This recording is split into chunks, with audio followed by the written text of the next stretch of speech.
The Frederick County Health Department is placing signs around a local dog park looking for the owners of two dogs who attacked a smaller dog and its owner. One dog is described as a black pit bull lab mix, the other a reddish-brown Australian shepherd. The owners aren't facing charges for the attack, but they do have possible life-changing information.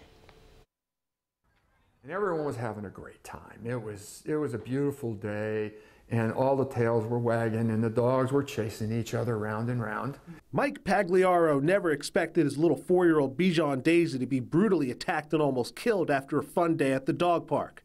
It was Tuesday afternoon. He, Daisy, and the Golden Doodle Gump were about to leave the Ballinger Creek Dog Park after an hour of romping when all of a sudden two large dogs went in for the attack on Daisy, causing a commotion. And one had the front of her and one had the back of her. So I just dropped everything and got to my knees and started pulling the dogs off.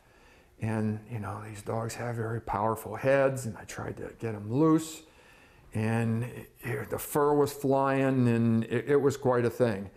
I think that if I had hesitated at all, even like 5 seconds, the dog would be dead now. Pictures after the attack show a bloody scene with more than 20 puncture wounds on Daisy's body, including her neck and head. And even worse, when Mike tried to break things up, he was bitten 3 times in his arm, which puts him at risk of contracting rabies if either of the dogs have been exposed. We're not in any way trying to confiscate the dogs or take the dogs for testing. We're just trying to make sure that the dogs are healthy after 10 days so somebody can avoid post-exposure rabies. But even if no one comes forward, Mike will have to undergo that treatment anyway out of an abundance of caution.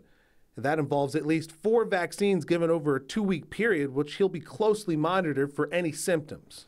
Everyone who gets rabies dies if they don't get the vaccine. So I'm fine with getting the vaccine, of course, because there's such a high price to pay, but I would prefer not to. And if whoever owns these dogs would just let us know what the immunization records are, they could spare me, you know, that inconvenience. If no one comes forward by Thursday, Mike will have to undergo that treatment.